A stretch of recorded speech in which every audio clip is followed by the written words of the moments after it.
welcome to South Asia Newsline. I'm Lipakshi Khurana. Here are the top stories we're tracking for you on Monday, the 1st of December. Afghanistan on high alert after Taliban steps up attacks on foreigners. Demand to ban Jamaat-e-Islami intensifies in Bangladesh.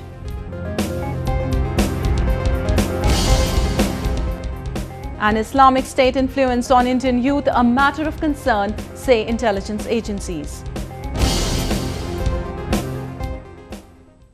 And now for all the details, Afghanistan continues to grapple the fear of a Taliban takeover as foreign combat troops withdraw.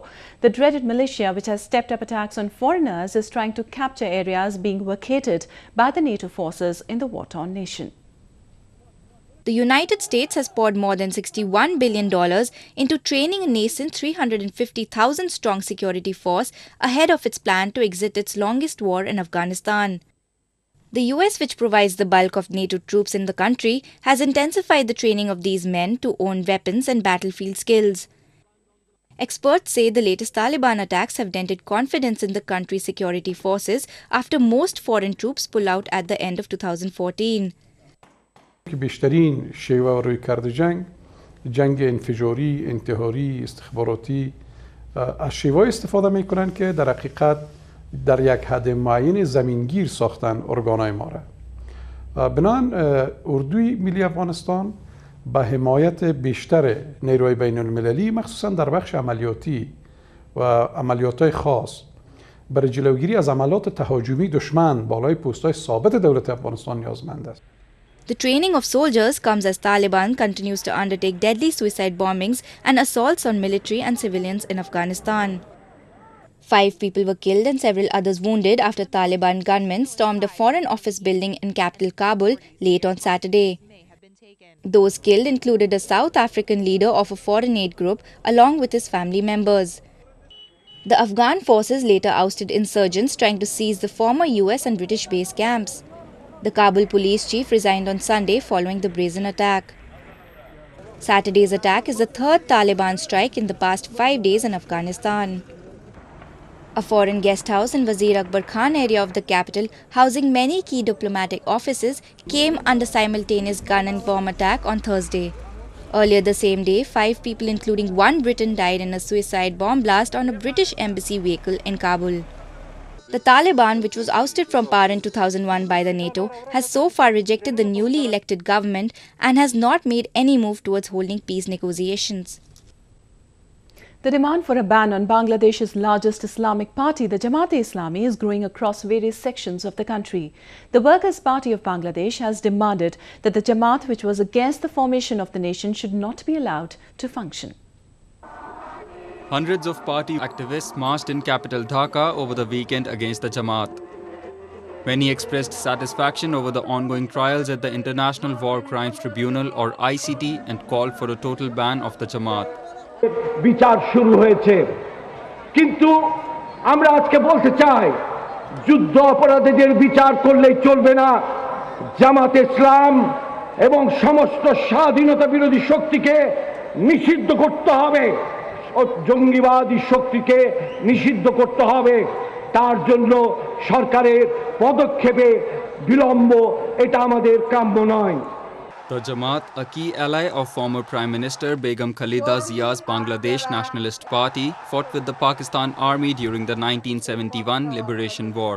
The Supreme Court had last year barred the party from contesting elections as its charter violated the secular nature of the Bangladesh constitution.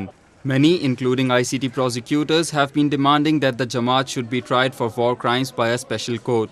Federal Minister for Transport Rashid Khan Menon said all the war crimes accused should be punished. ওই যুদ্ধাপরাধী যাদের বিচার হয়েছে সেই জামাত শিবির তাদেরকে নিষিদ্ধ করেই আজকে আমাদের সামনে বাড়তে হবে এর বাইরে অন্য কোনো বিকল্প আমাদের সামনে খোলা নাই Over a dozen top Jamaat leaders have either been convicted or are facing trial at the ICT for their war crimes.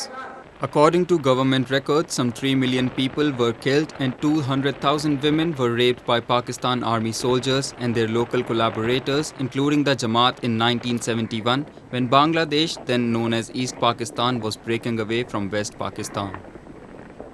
Indian intelligence has expressed concern over youth being influenced by the Islamic State or IS militants. This comes after the country's agencies arrested a suspect from Western Maharashtra who allegedly returned from Iraq after staying with the IS for nearly 6 months. The reports of the Islamic State's growing presence in India are a matter of concern, the intelligence agency has said. They, however, said the Middle East-based insurgents have only been able to attract disenfranchised youths, which are minuscule in number. It is quite reassuring to observe that despite the size and spread of the Indian Muslim population, the threats posed by these developments have not found significant traction so far. Unlike many Western countries, only a handful of youth have fallen prey to the allurements in India. The latest developments came in the wake of the arrest of a suspected IS operative from Western Maharashtra. 23-year-old Arif Majid was nabbed on Saturday by the National Intelligence Agency or NIA on his return from Turkey. He, along with 3 of his friends, had eloped to Iraq in May to fight for the IS. Majid, who returned to India for treatment after he suffered bullet injuries, has been detained by the NIA for interrogation. And news just in, at least 13 Indian paramilitary personnel were killed in an ambush by the Maoists in central Chhattisgarh's Sukhma district on Monday.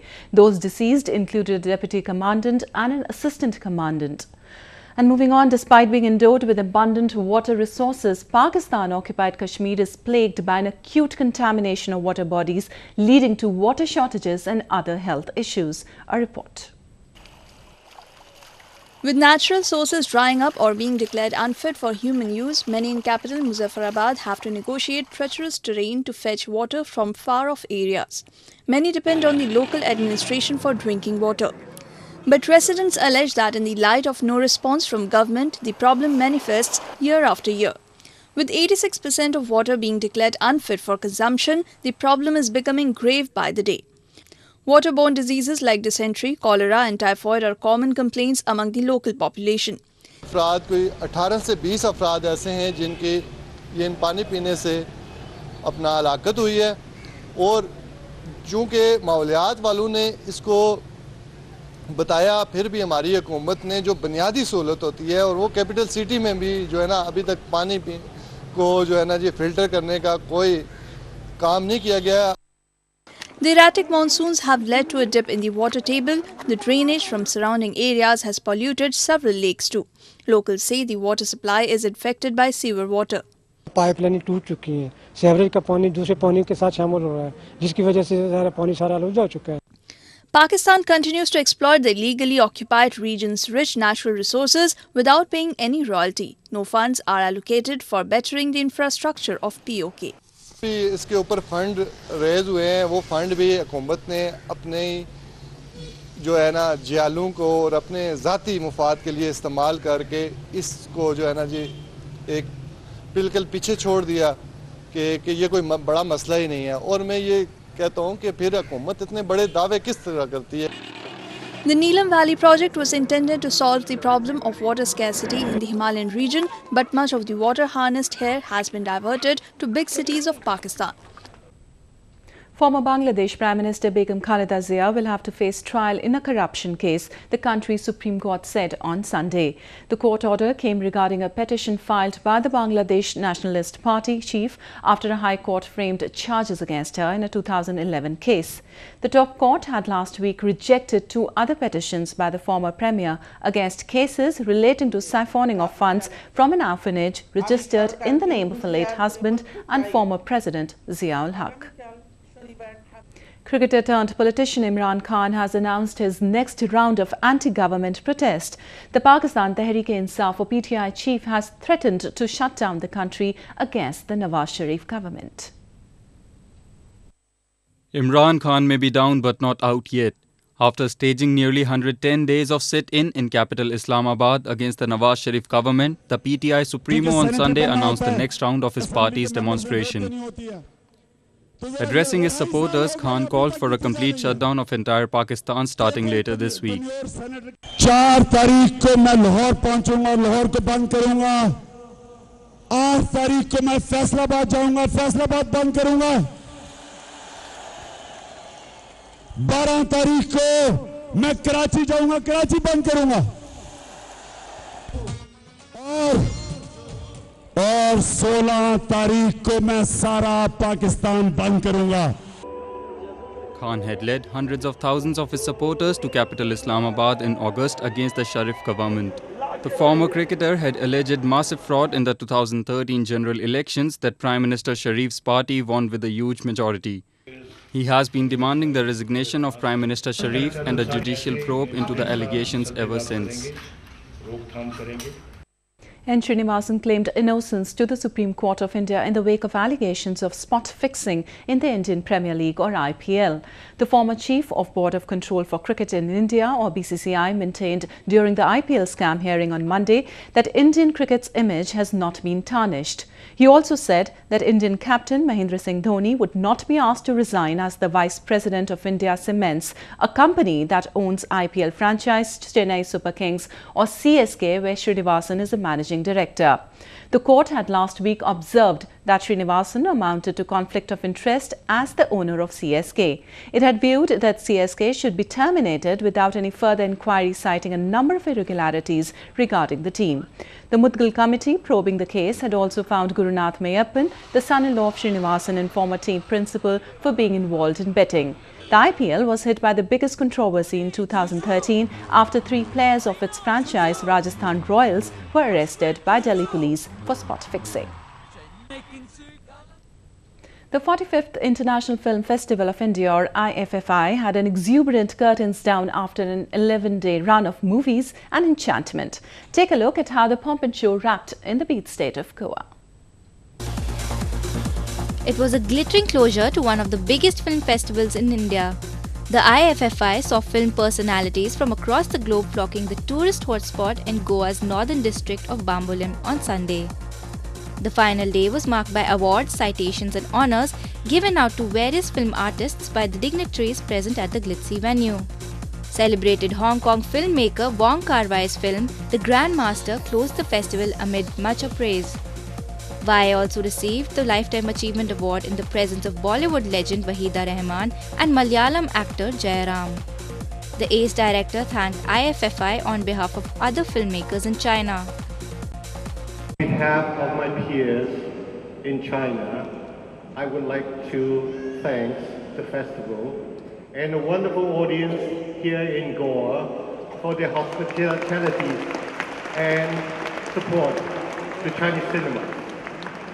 It's great to be here in Goa, in India, to celebrate cinema with all of you. Russian director Andrei Zyagintsev's survival drama Levithian won the coveted Golden Peacock Award, while Marathi movie Ek Hazarchi Note bagged the centenary trophy for Best Film. Bollywood actors Divya Datta and Nana Patekar also attended the closing ceremony. The IFFI also paid tribute to departed legends of cinema including Robin Williams, Richard Attenborough, Zora Sehgal, Suchitra Sen and Farooq Sheikh. China was the focus country at IFFI with 12 of its movies being screened. The festival also had 178 films from 79 countries including some of the award-winning titles from Cannes, Berlin and other festivals. Well, that's the way towards in South Asia this evening. Before we conclude, the top stories once again. Afghanistan on high alert after Taliban steps up attacks on foreigners. Demand to ban Jamaat-e-Islami intensifies in Bangladesh.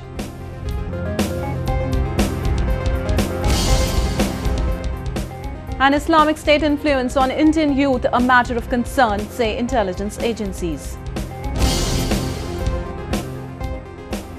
That's all in tonight's edition. We'll see you same time tomorrow. Good night.